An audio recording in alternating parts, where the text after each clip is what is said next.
Think about the Divine Supreme. Let us for a few moments think about the Divine Supreme. Let us for a few moments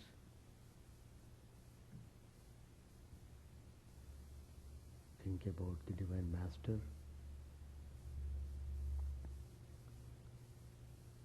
And pray to Him to have true love and devotion so that we can cross this ocean of worldliness, so that we may become free from bondage. Shanti. Peace, peace, peace be unto all. Om Stapakaya Dharmasya Sarvadharmaswarupine Stapakaya Dharmasya Sarvadharmaswarupine Avadaravarishthaya Ramakrishna te Namah. Asato ma satgamaya tamaso ma jyotirgamaya Asato ma sadgamaya tamaso ma jyotirgamaya mrityormamritangamaya.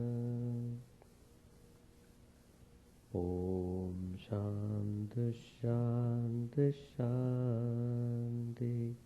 Let us offer our salutations to Sri Ramakrishna, the embodiment of all gods and goddesses, who gave spiritual teachings to the whole humanity.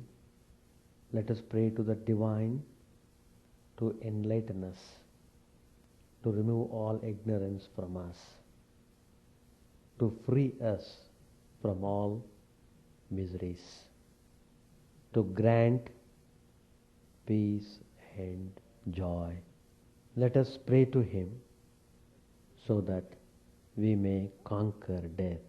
Let us pray to Him to have peace and bliss. Sri Ramakrishna, while talking to devotees, has given most valuable instructions to follow up in our life. If we do really desire to have real happiness and peace, we can get that joy, we can experience that peace only when we start moving in our spiritual life. It is only through spiritual life we are sure to achieve peace and joy. So, it makes us very clear that we should direct ourselves to spiritual ways. We should try to cultivate love and devotion towards the Divine. There are many ways of cultivating devotion, either through worship or through selfless service, or through bhajans, or through yoga, meditation. Whatever may be the way, we must be sure of developing our love and devotion. Sri Ramakrishna has given number of instructions to varieties of devotees. So, whatever that is easy for us to follow, we should take those instructions and follow them with great devotion. The easiest way, which Sri Ramakrishna has many times said, to go forward in our spiritual life is to call on God by any name. Here is the Divine Master, Sri Ramakrishna, who is telling these words. Call any name of God. It doesn't specify only you should call God by this name. No. Take any name of God. And Sri Ramakrishna assures that you will get the wonderful result of peace and joy. Take any divine name of God, call on Him again and again. But the point which Sri Ramakrishna wants to tell here is that while calling the name of God, we must be sincere. Sincerity. That's very, very important teaching which Sri Ramakrishna emphasizes. One who is sincere in his prayer, in remembering God, he will certainly reach Him. He will succeed if he has longing. By constantly calling on God, by being sincere in our effort, we develop intense longing in our heart to have the vision of the divine. Sri Ramakrishna himself is illustrious example. He used to call on Divine Mother day in and day out, whole day, whole night. He would sit under a tree and spend hours in meditation, calling on God with utmost sincerity. As the days passed by, he became more and more restless. That means he was longing to have the vision of the Divine Mother. Why is it I have not been able to see Mother today? It is gone. My span of life, it is being reduced day by day. Yet I have not been able to realize the divine. Yet I have not been able to see God. Whether God is real or not, I am trying my best, following all spiritual instructions meticulously. Then I must have the vision of the Divine Mother, if what the Mahatmas have said are true. So, as he kept on practicing, day by day, he became so intensified in his prayers, more and more longing. It came to such a point, it reached climax. He would no more tolerate anything other than the vision of Mother. Next moment, if the Mother doesn't reveal herself, he will collapse. He will not be able to live any longer. And he thought his life would be meaningless without having the vision of the Divine Mother. So when he reached climax, Divine Mother could not hide anymore. Sri Ramakrishna's heart became perfectly pure and perfect. Divine Mother revealed herself, granting him wonderful peace and bliss. So what is needed here, therefore, is that our mind and lips should be the same. We talk one thing, we think in another way, we do it in some other way. There is no coordination. in our thinking, feeling, acting. So there is always confusion. Sometimes we are aware of the confusion, sometimes we are not aware of it. But confusion is there. As long as there is no coordination in our ways of dealing with things. So God looks into our innermost minds. He doesn't like to see the external indication of a person. He just wants to see the inner side of a person. Outwardly, a man may look very devoted, very spiritual, with all signs of religion on his forehead. And for all other purposes, he may look really spiritual if anybody sees such a person with all this dress. But God sees our inner heart.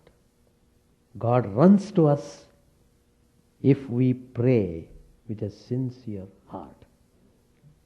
Sri Ramakrishna is telling, God runs, not simply walks. He is very eager to bless the devotee. What is needed is we must be pure in heart. All the spiritual disciplines are meant for purification, nothing else. The result will follow automatically. Remove the weeds, keep on pouring the water to the seedling, the result will come automatically. The sprout will come, the plant will grow, gives leaves, branches, flowers, fruits, all those things come automatically. Through spiritual practices, mind becomes pure. Chitta Shuddhi. When the mind becomes pure, then only we will understand many truths. Revelation of the truth is possible only in the pure mind. The Vedas were revealed to the rishis. How? Because they were pure. Mind was completely set to receive the spiritual ideas. So, if we are sincere in our worship of the divine, we are sure to be blessed with the vision of the divine. Sri Ramakrishna used to say, sweet bread will taste sweet whatever way we eat it. Tulsi Das, a great devotee, who was once upon a time a wretched worldly person, became one of the greatest saints in the world.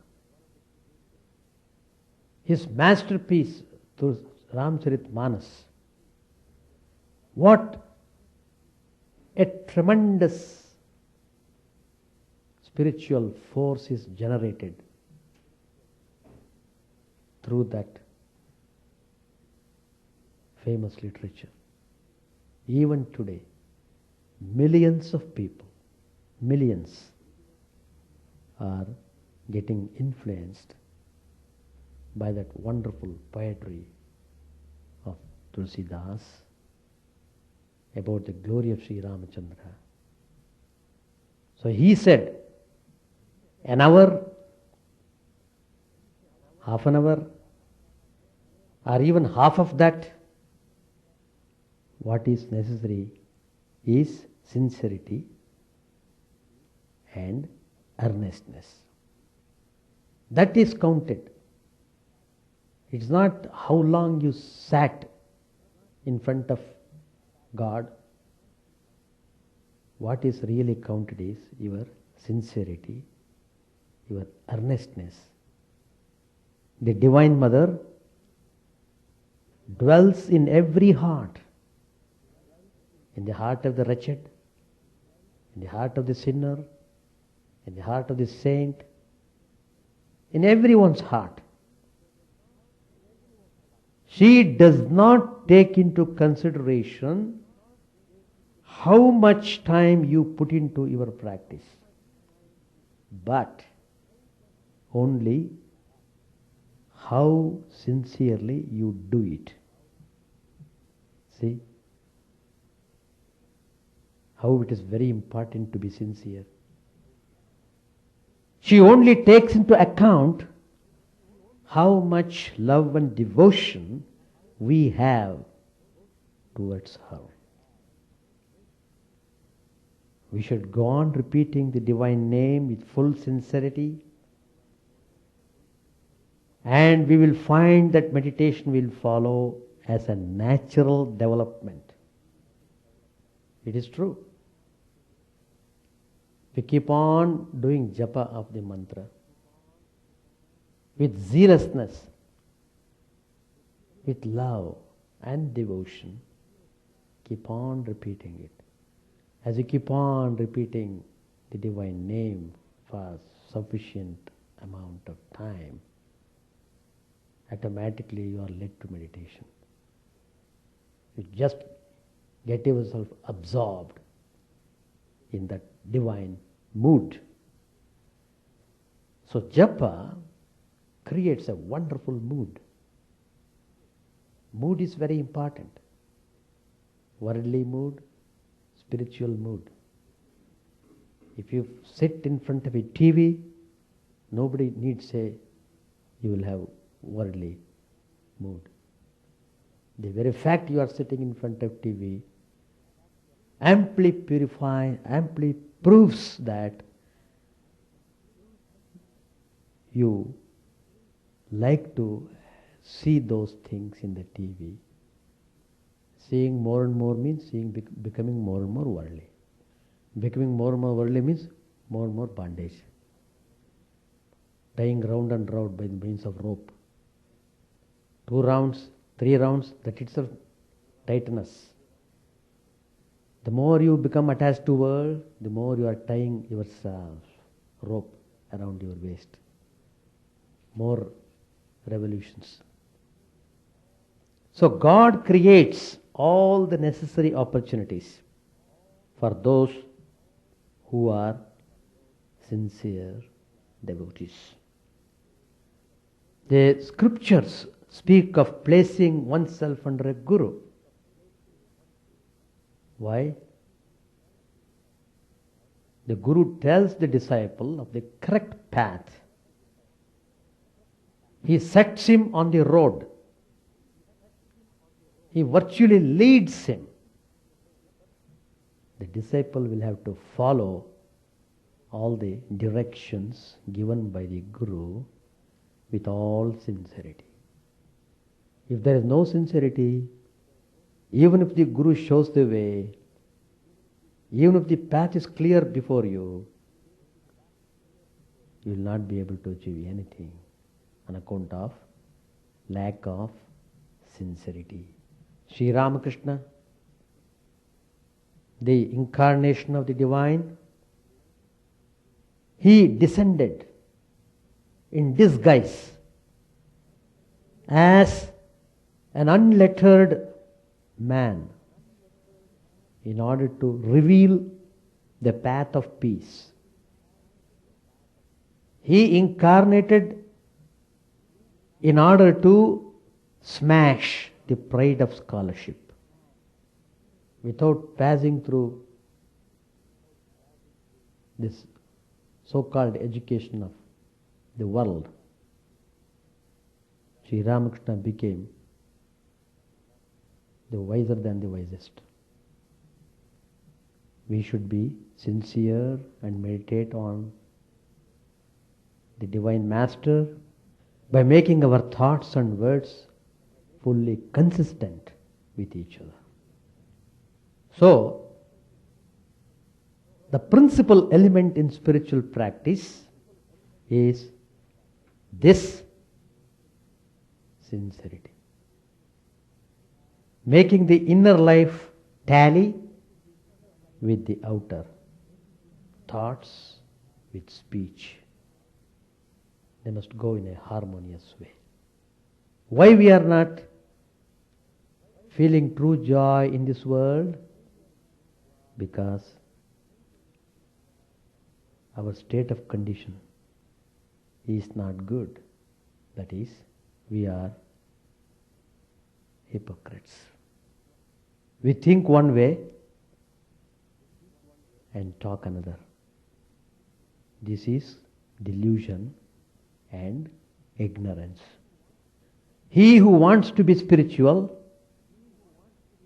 must give up talk and take to spiritual practice with all sincerity. We must do our duties and place our mind and heart in God. In time, God will make everything all right for us. If we are sincere, everything will be accomplished. So, sincerity is the backbone of spirituality. We should practice it in our actions and thoughts. We should be sincere in our thoughts. We should be sincere in our actions. We should be sincere in our dealings, in everything. There should be no disagreement between what we feel and what we say. At the same time, we should not be cruel or unkind in adhering to the truth. Of course, we are sincere, trying our best to live pure life. We are struggling. That means we may have some lapses in our course of spiritual practices. But Sri Ramakrishna assures, lapses are not signs of forging new samskaras, but of the working out of old ones. For the tying and untying of thread on a reel look alike from a distance. What a fine analogy. So, if we are sincere and have the attitude that it is His work that we are doing, be very sure about that. He will show us the way. So much about sincerity. Sincerity is the backbone of spiritual life. The next point, Sri Ramakrishna tells is, one cannot attain the knowledge of Brahman unless one completely rids himself of his attachment to the world. Let us take the truth as it is. Attachment. Attachment is bondage, if you want to know the truth. Where there is attachment, there is bondage. There is restlessness. There is sorrow, there is misery. There is tension, there is worry. All these things will be there. One word, attachment. It is because of attraction or attachment that the souls are drawn to this world. How is it that we come again and again to this world? How is it? What's the logic behind it? The logic is nothing but our attachment. It's because we are attracted to this world, because we are attached to this world, we keep on coming, keep on coming. 100 times you die, 100 times you are reborn. As long as you have got attachment, so long you should be born. Coming back and forth and playing the different embodied roles. Every time a soul comes, it does something, half and half, dies, again comes, again does half and half, makes the whole thing a mess. Then he reaches the state of helplessness. Some people may not reach that state at all. So they can be classified as eternally bound. Because if you don't discriminate, if you don't analyze and understand the things in a proper way, the result is we suffer. So, attachment is bondage, bandhan. Yet, again, this is a wonderful idea.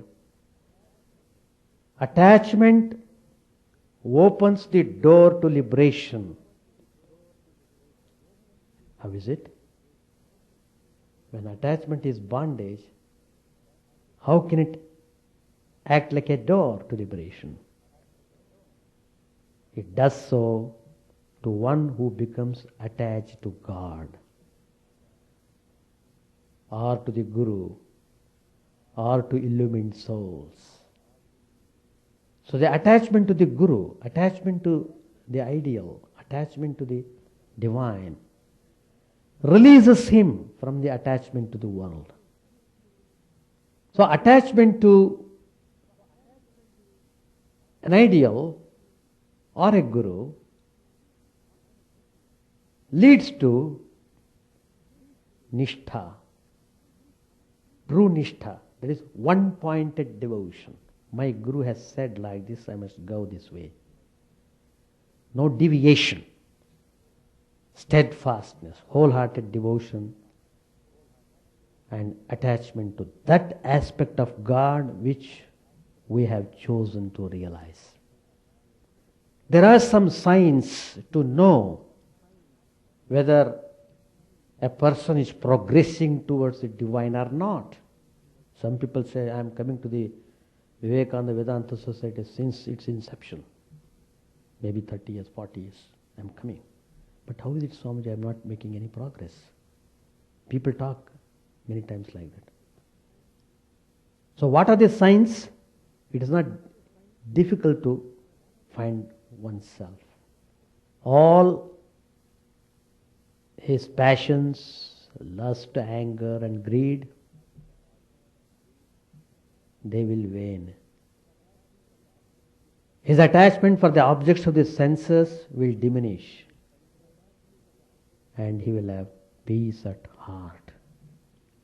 So these are the indications to know whether one is progressing in the spiritual path.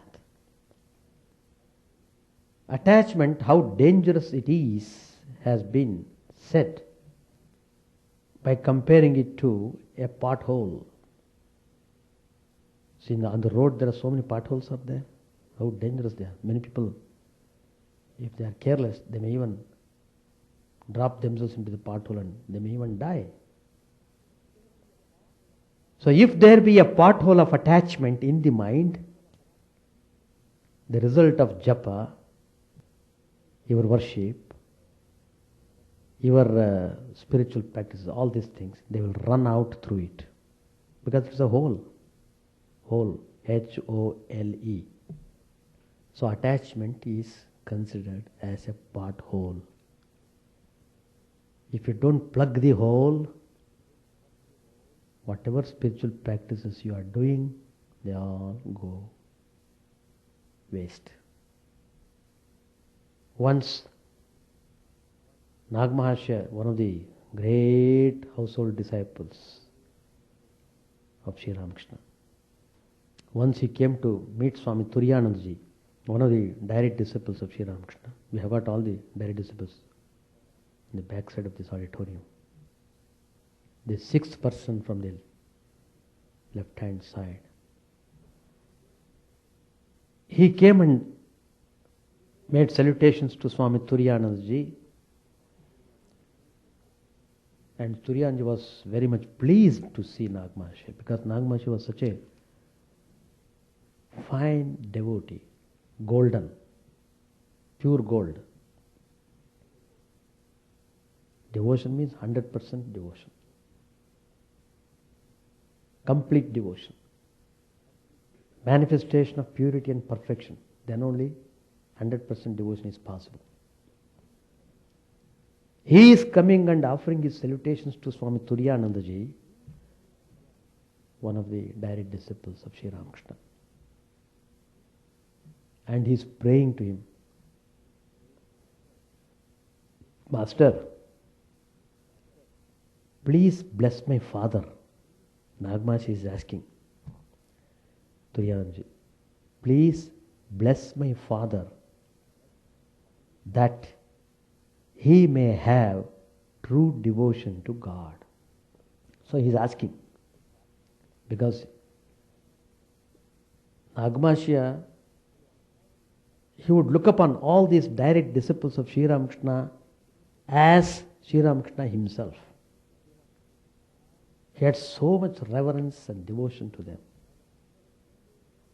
He was fully confident that if these Swamijis, if they bless, surely his father would develop wonderful devotion to God. So he is asking for. Swami Turiyanandaji replied, Nagamaharshi, what is it you are asking for? Your father has already got it.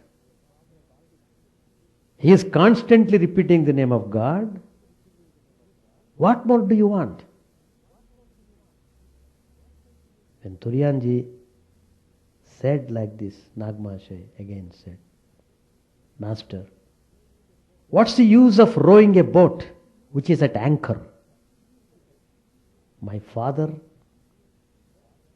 he is terribly attached to me. Referring to himself, Nagamaharshi is telling, my father is terribly attached to me. What good will his japa do? As I said earlier, attachment is a pothole. Everything runs through that hole unless you plug that hole properly. Then Swami Turiyanandaji, he didn't keep quiet. He again said, well, Nagamaharshi, what are you telling? If your father is not to love a son like you, whom else should he love? Then Nagamaharshi cried, don't say so, don't say so. Please bless that he may lose all attachment for me. Because Nagamaharshi knew very well how dangerous it is to have attachment. We are terribly attached to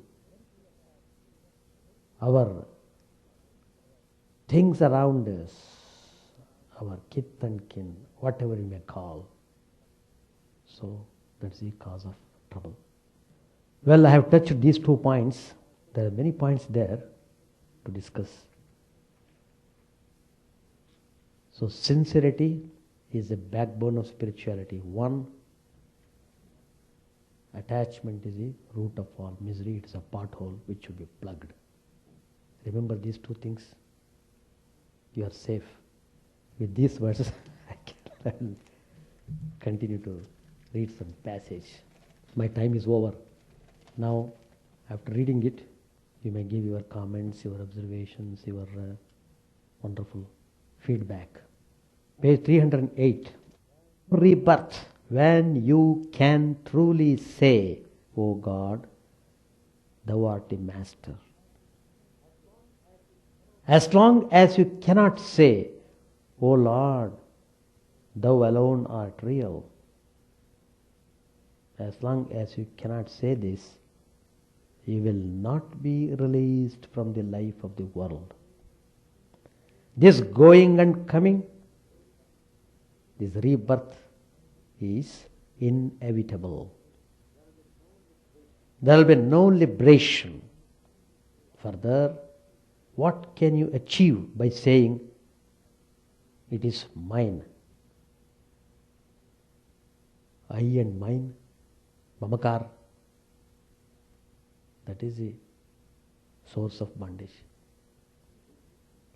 I will deal with this subject in my next class. The manager of an estate may say, this is our garden, these are our coats and furniture. But when he is dismissed by the master, he has not the right to take away even a chest of worthless mango wood given to him for his use. So the feeling of I and mine has covered the reality. Because of this, we do not see truth, attainment of Chaitanya, divine consciousness, is not possible without the knowledge of Advaita, non-duality. After realizing Chaitanya, one enjoys Nityananda, eternal bliss. One enjoys this bliss after attaining the state of a Paramahamsa. Vedanta does not recognize the incarnation of God. According to it, Chaitanya Deva is only a bubble of the non-dual Brahman. Do you know what the vision of the divine consciousness is like?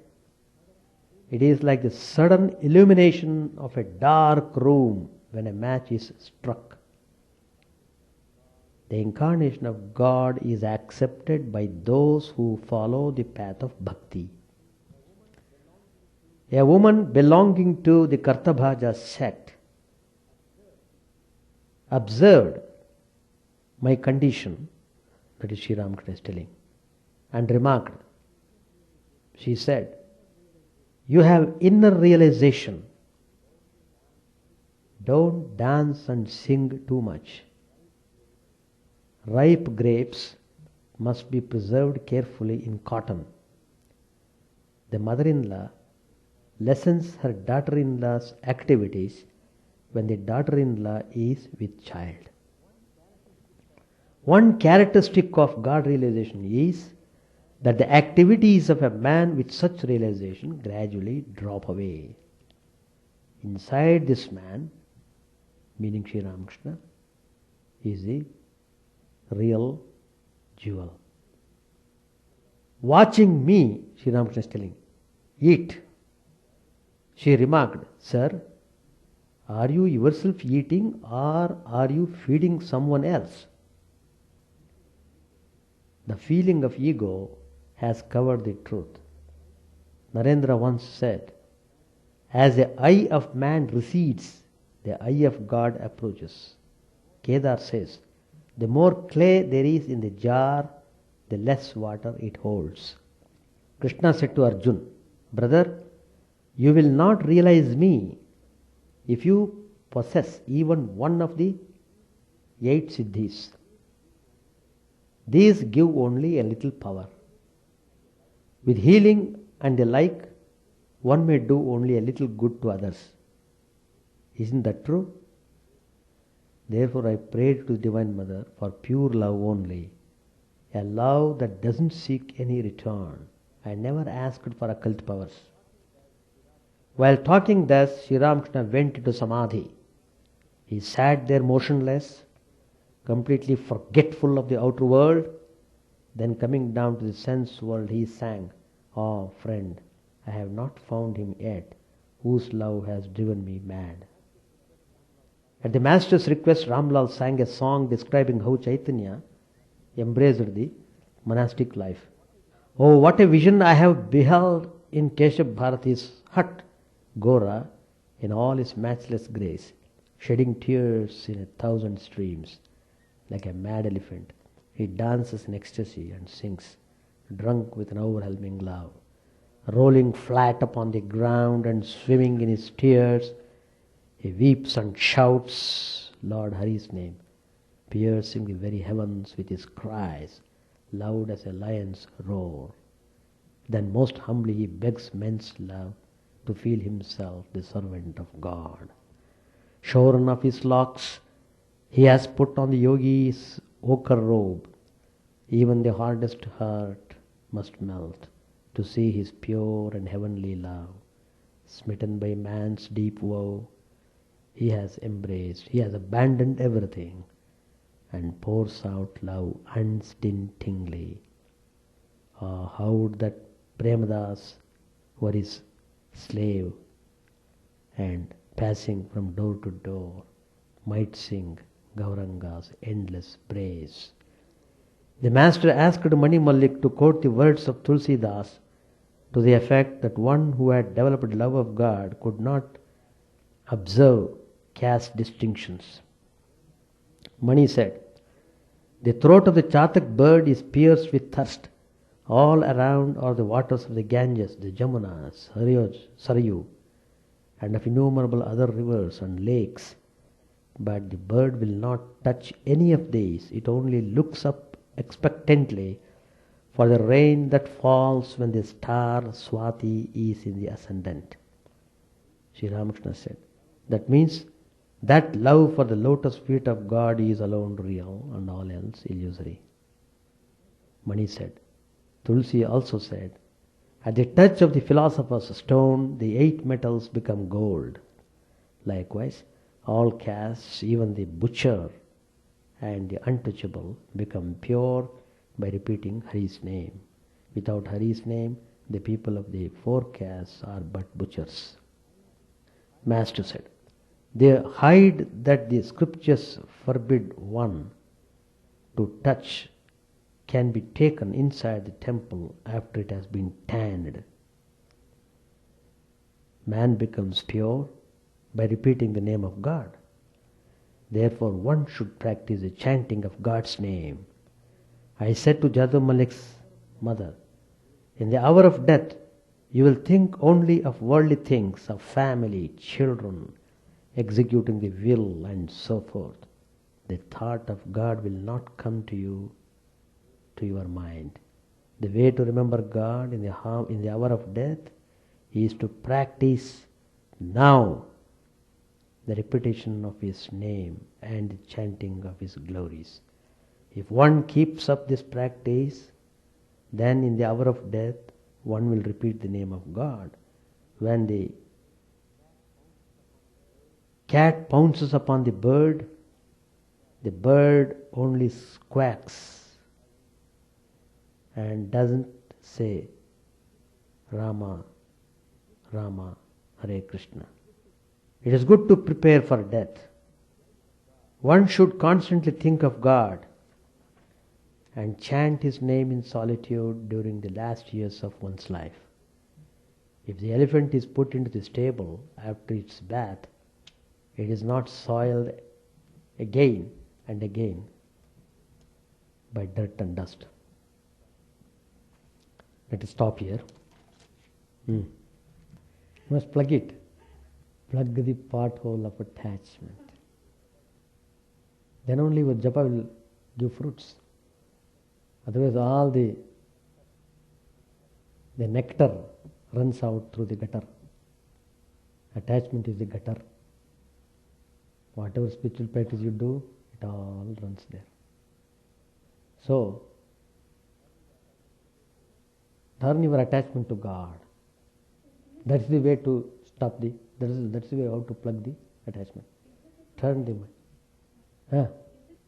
Stay away. How do you stay away?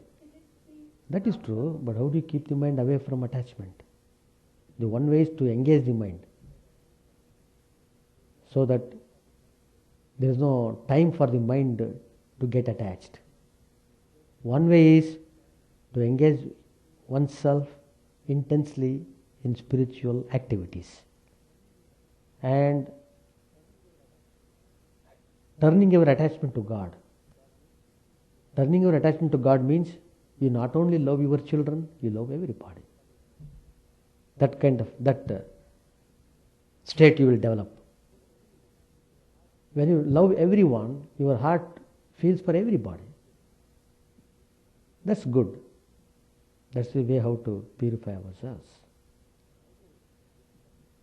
The idea is we must get rid of selfishness. That's the point there.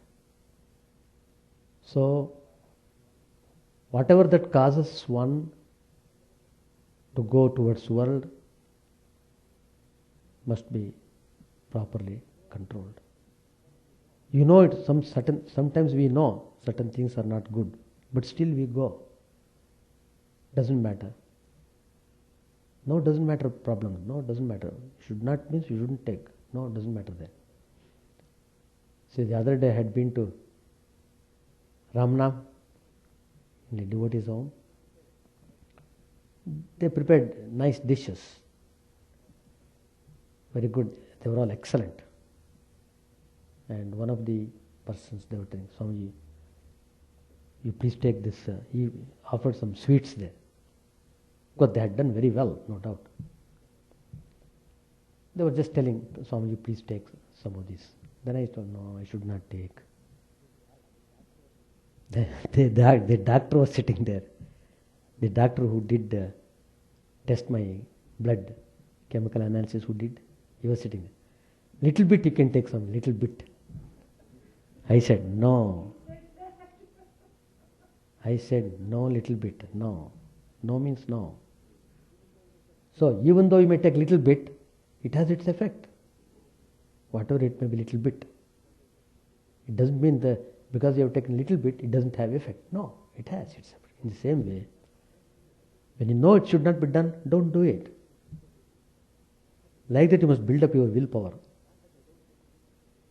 It is not that I don't like sweets. I like very much. In fact, I like more than what you like.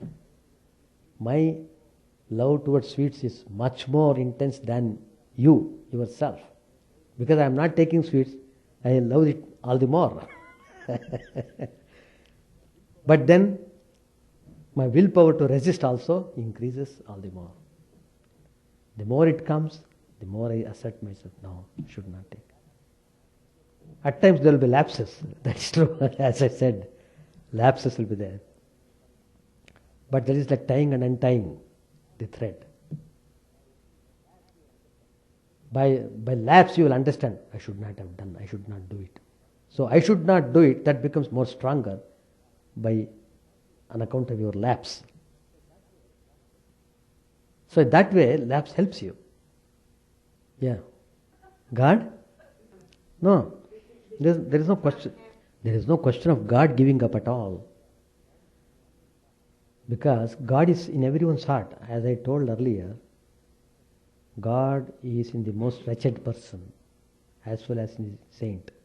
He is in everyone. Because of our ignorance, we are unable to see that divine spirit within us. That's all the reason. So we have to learn the lesson through the experiences, what we do get in this world. That way world is helping us.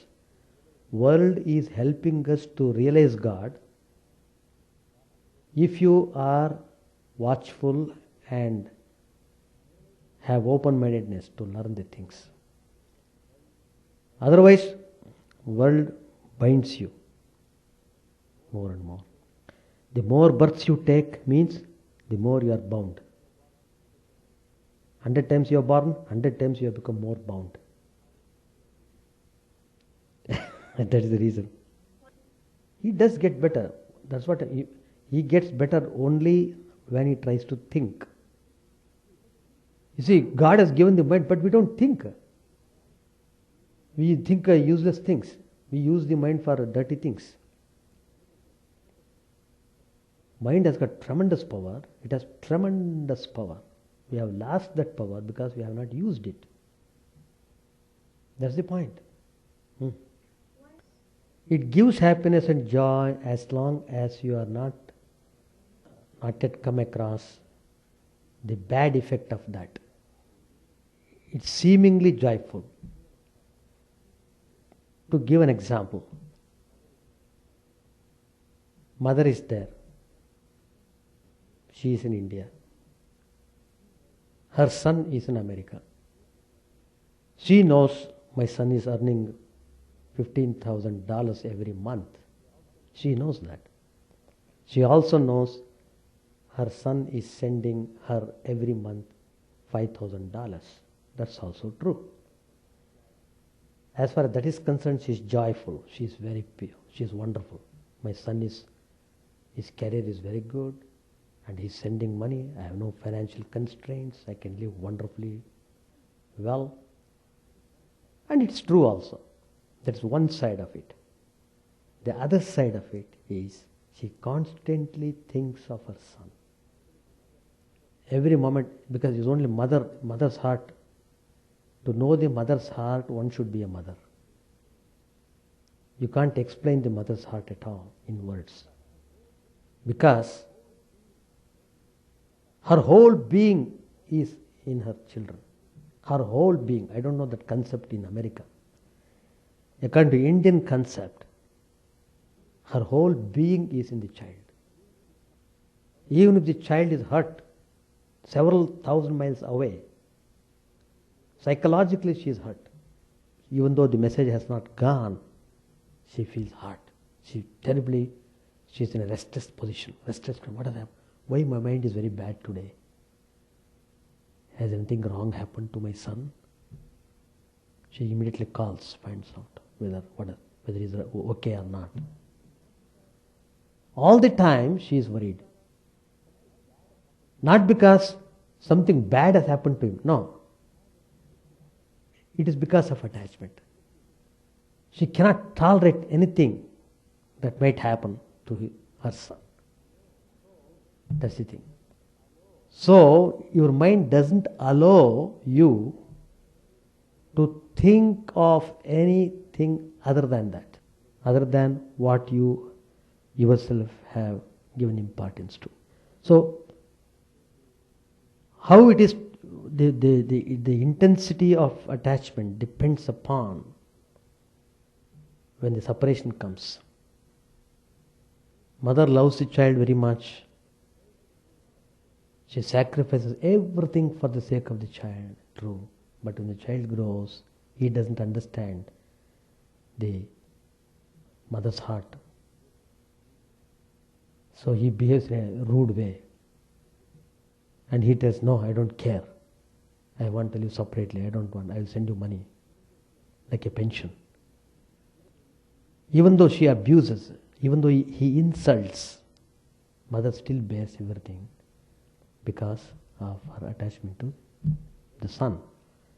But when the son breaks away, when he goes away, nobody can console her.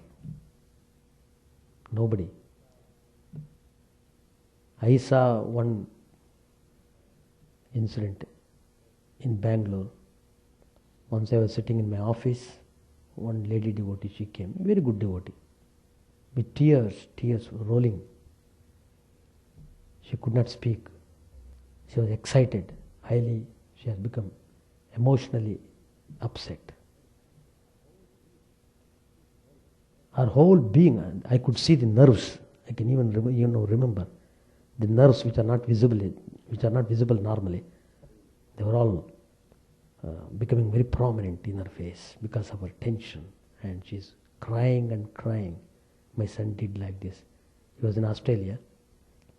He came and he told like this. He said he will not come anymore, and he began to talk about other things, in what way he is engaged himself in the foreign country, etc., etc. And because he is influenced by his wife, who doesn't belong to India, and so he doesn't bother about whether the mother feels this way, that way. He is not bothered. He just is simply he said, and he went away. She was burning. Do you know? Literally she was burning. All this due to because attachment only. Otherwise, how do you explain this? How do you explain this? But if you know the truth, that will give you relief. It will give you relief. No one is responsible for the other. Each one is responsible for himself or herself. Each one is responsible for himself or herself. Note that point, then you will be always happy. It's good. Love everyone if you have to love. Be attached to everyone if you have to be attached. Don't concentrate on one particular thing and put your mind stuck up there. Don't do that. Anyway, life itself will teach you many things. Many things it will teach. People are attachment, it does not necessarily mean children and family. Attachment to money. There are many people who are crazy, you must know. Terribly attached to money. They won't even spend on eating. So much money will be spent. He is just happy seeing the bank account. It is true, literally. I have seen that. I have seen people who behave that way. Terrible attachment to money. That's called, it's one of the bondages. Lobha. Greed. Lobha. How to get rid of that? By practicing charity. Go on giving. Go on giving. Giving is the way. Give out everything. Give out everything. Give out your selfishness. Giving up. That is called renunciation. Give up everything. The more you give up, the more spiritual joy you will get. Yeah. Any supplementary question? You can ask if you have got any more question. You can also explain in your own way. You are quite welcome. See, my interpretation is like this. You may have your own interpretation. You are quite welcome. If a person can love their belongings at the same time not affected by that, then you are a saint. Then you are a saint. But how many people are there like that? Show me. Very difficult. But you may say, you may call it by different names. What is that? It is human. True. It is human, no doubt. But at the same time, you must know it is human, so you must not become upset. Then you are wonderful. If you say it is human and at the same time suffer, then it is bad. I understand. Some bereavement, you cry for a few minutes. It is but natural. Nobody objects to that. But if you keep on brooding over that, that's bad. You must rise from humanness. You must rise from humanness to divinity. Sri Ramakrishna is there. First class example. Model. Beautiful. Read his life. Great master. A to Z. Read his gospel teachings. Then come to me and ask any question you want. Any question. But not before completing. A to Z you must read Great Master, Life of Sri Ramakrishna Math, beginning to the end, starting from the foreword, introduction, etc. Go to the end. Read it thoroughly. Then read Gospel of Sri Ramakrishna. By the time you finish these two, you feel how your whole setup will be transformed, I should say. It all depends upon what we aspire for. See, generally, our thinking is we always look upon God as if it is God's responsibility to keep on satisfying us whatever we want. That is our way of looking at God. Why God is like this? Why I am not having a job? Why I am sick? Why it is happening?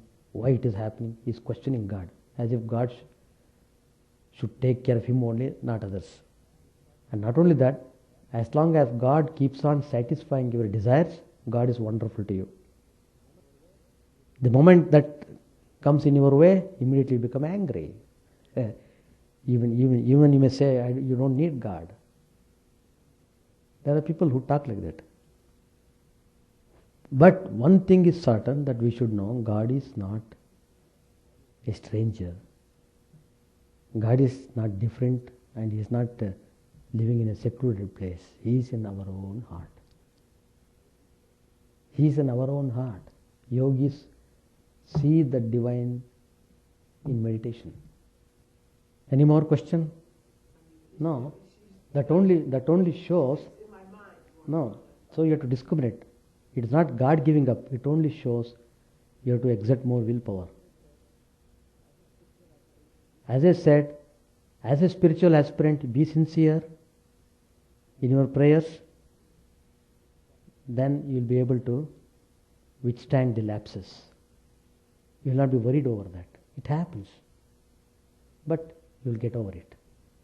Because of your sincere prayer and devotion to God. That's all. Alright, we shall stop. It's 9 o'clock. No, you should think like this. Whatever bad is done, it is done through me. Whatever good is done, give the credit to the God.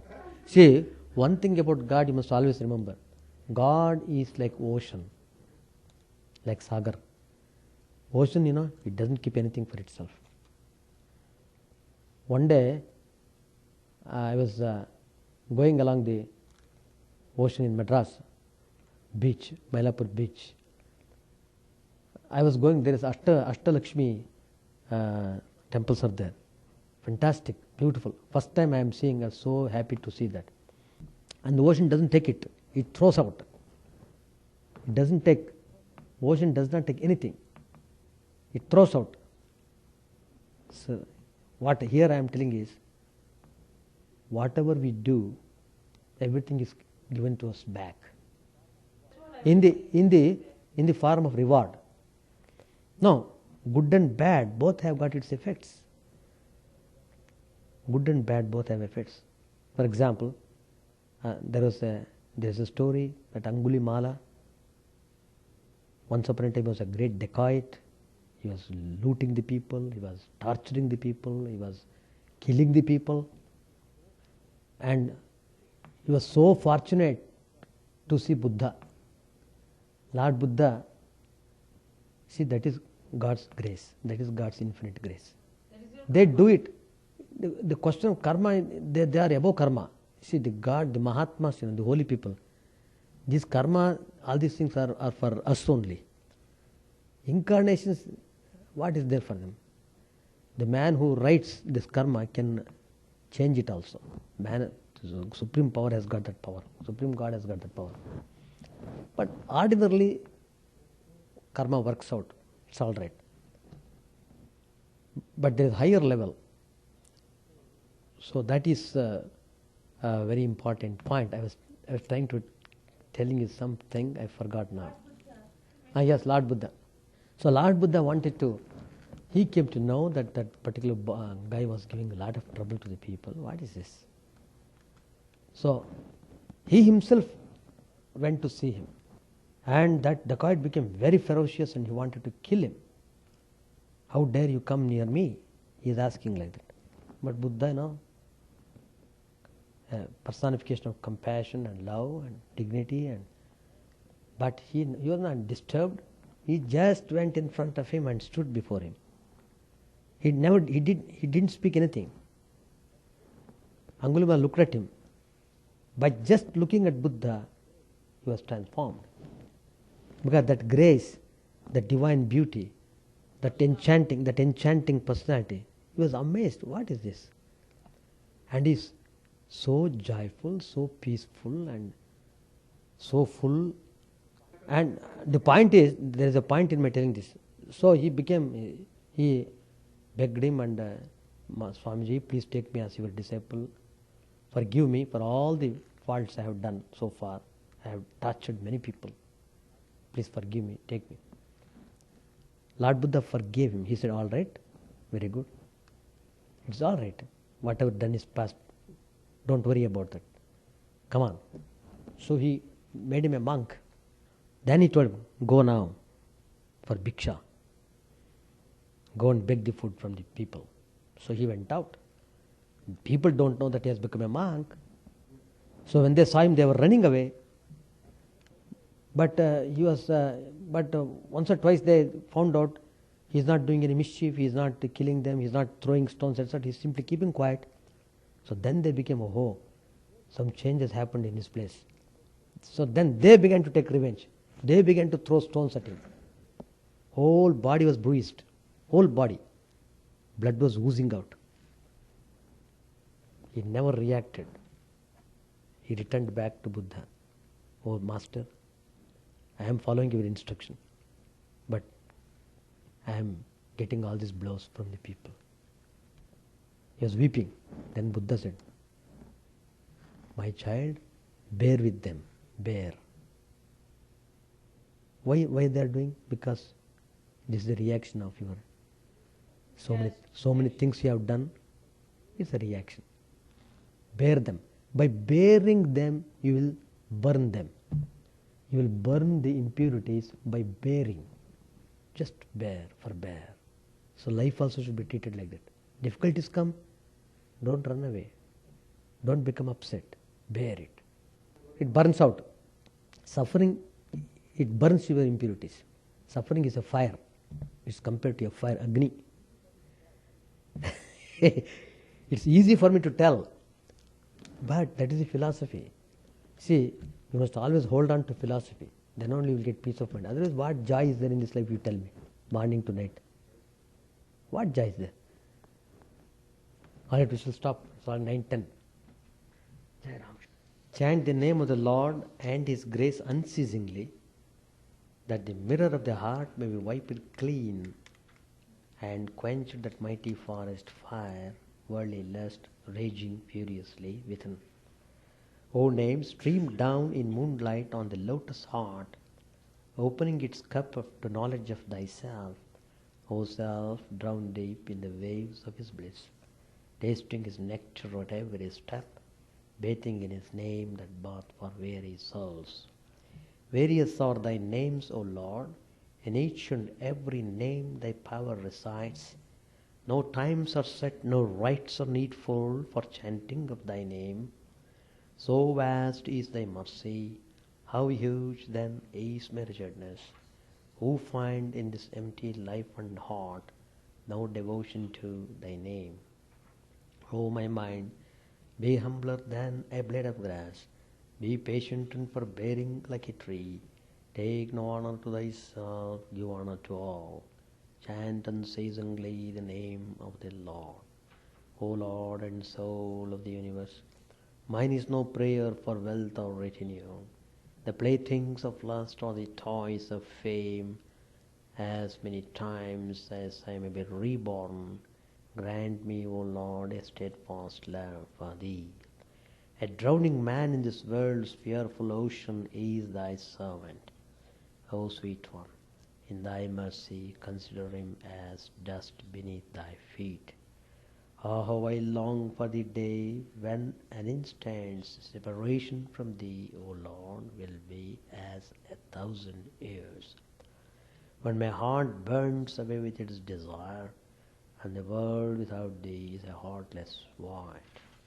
Prostrate at thy feet let me be in unwavering devotion, neither imploring the embrace of thine arms, nor bewailing the withdrawal of thy presence, though it tears my soul asunder. O thou, who steerest the hearts of thy devotees, do with me what thou wilt, for thou art my heart's beloved, thou and thou alone. O Lord, lead us from the unreal to the real, lead us from darkness to light, lead us from death to immortality. May all be free from dangers, may all realize what is good, may all be actuated by noble thoughts, may all rejoice everywhere. May all be happy, may all be free from disease, may all realize what is good, may none be subject to misery. May the wicked become virtuous, may the virtuous attain tranquility, may the tranquil be free from bonds, may the freed make others free. May good betide all people, may the sovereign righteously rule the earth, may all beings ever attain what is good, may the worlds be prosperous and happy. May the clouds pour rain in time. May the earth be blessed with crops. May all countries be freed from calamity. May holy men live without fear. May the Lord, the destroyer of sins, the presiding deity of all sacred works, be satisfied. For he being pleased, the whole universe becomes pleased. He being satisfied, the whole universe feels satisfied.